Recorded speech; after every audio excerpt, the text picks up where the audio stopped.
خوش آمدید۔ آج ہم ایک ایسی دلچسپ کہانی پر بات کرنے والے ہیں جو ہمیں زندگی کے فیصلوں اور ان کے نتائج کے بارے میں بہت کچھ سکھاتی ہے۔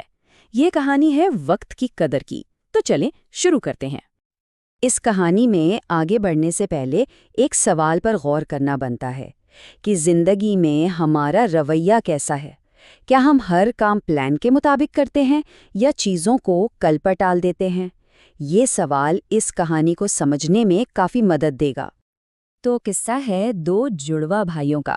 شکل و صورت میں تو بالکل ایک جیسے، لیکن عادتوں اور زندگی گزارنے کے انداز میں زمین آسمان کا فرق۔ ملواتے ہیں آپ کو سونو اور مونو سے۔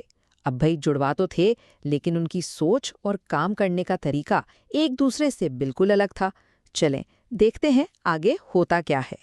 تو فرق کیا تھا دونوں میں؟ سونو جو ہر کام پلان سے کرتا تھا، اس کے لیے پڑھائی سب سے پہلے تھی۔ دوسری طرف تھا مونو، جس کی دنیا ہی الگ تھی۔ اس کے لیے کام کل پر ٹالنا اور کھیل کود میں وقت گزارنا زیادہ اہم تھا۔ مطلب روز کی زندگی میں ہی ان کا یہ فرق صاف نظر آتا تھا۔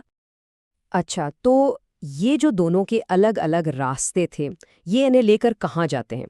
کہانی میں ایک ایسا دن آتا ہے جو ان دونوں کی عادتوں کا اصل امتحان لیتا ہے۔ تو معاملہ یہ تھا کہ اگلے دن ہندی کا ٹیسٹ تھا، اور صرف یہی نہیں، 2 دن بعد انگریزی کا پروجیکٹ بھی جمع کرانا تھا، اور ان سب کی تیاری کے لیے ہاتھ میں تھا پورا اتوار کا دن۔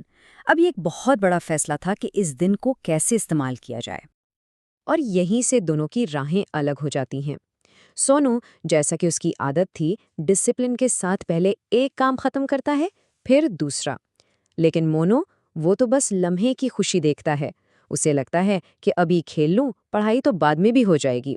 یہی تو ان دونوں کے کردار کا اصل فرق تھا۔ مونو کی یہ بات سنیے ذرا، پورا دن پڑا ہے پڑھنے کے لیے۔ یہ سوچ، یہ ٹال مٹول والی ذہنیت کی بہترین مثال ہے۔ یہ سوچنا کہ ارے بھائی ابھی تو بہت وقت ہے، یہ ایک ایسی چیز ہے جو شاید ہم میں سے کئی لوگ کرتے ہیں۔ تو اتوار تو گزر گیا، اب وقت تھا ان فیصلوں کے نتائج دیکھنے کا۔ دیکھتے ہیں کہ آگے کیا ہوا۔ اور نتیجہ بالکل صاف تھا۔ سونو کی محنت کا پھل اسے اچھے نمبروں کی صورت میں ملا، اور مونو، اس کی لاپرواہی کا نتیجہ بھی سامنے تھا، یعنی بہت برے مارکس۔ کبھی کبھی نمبر خود ہی پوری کہانی بتا دیتے ہیں۔ اب ظاہر ہے جب نتیجہ اتنا برا ہو تو بات صرف گریڈز پر ختم نہیں ہوتی۔ مونو کو اسکول میں ٹیچر سے بھی ڈانٹ پڑی، اور پھر گھر آ کر بھی خوب سرزنش ہوئی۔ اور ماں کی جو مایوسی تھی وہ سمجھ میں آتی ہے۔ بات صرف خراب نمبروں کی نہیں تھی، بات تھی رویے کی، اور پھر اپنے ہی بھائی سے موازنہ۔ یہ سننا کتنا مشکل ہوتا ہے کہ دیکھو تمہارا بھائی وقت پر سب کام کرتا ہے اور ایک تم ہو۔ یقیناً یہ مونو کے لیے ایک بہت تکلیف دہ بات تھی۔ لیکن ذمہ داری قبول کرنے کے بجائے مونو نے کیا کیا؟ اس نے سارا الزام اپنی قسمت پر ڈال دیا۔ میری تو قسمت ہی خراب ہے۔ یہ ایک بہت عام بہانہ ہے نا؟ لیکن سوال یہ ہے کہ کیا واقعی ہماری ناکامیوں کی وجہ قسمت ہوتی ہے؟ چلیں اب سنتے ہیں کہ اس کے والد نے اس پر کیا کہا۔ اور یہاں سے کہانی کا سب سے اہم، سب سے گہرا حصہ شروع ہوتا ہے، والد کی نصیحت۔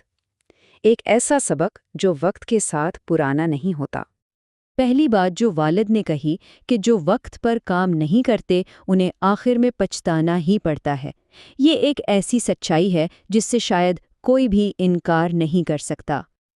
اور پھر دوسری، اس سے بھی گہری بات، کہ جو شخص وقت کی قدر نہیں کرتا، اپنے کاموں کو کل پر چھوڑتا ہے، وہ زندگی کی دوڑ میں آگے نہیں بڑھ سکتا۔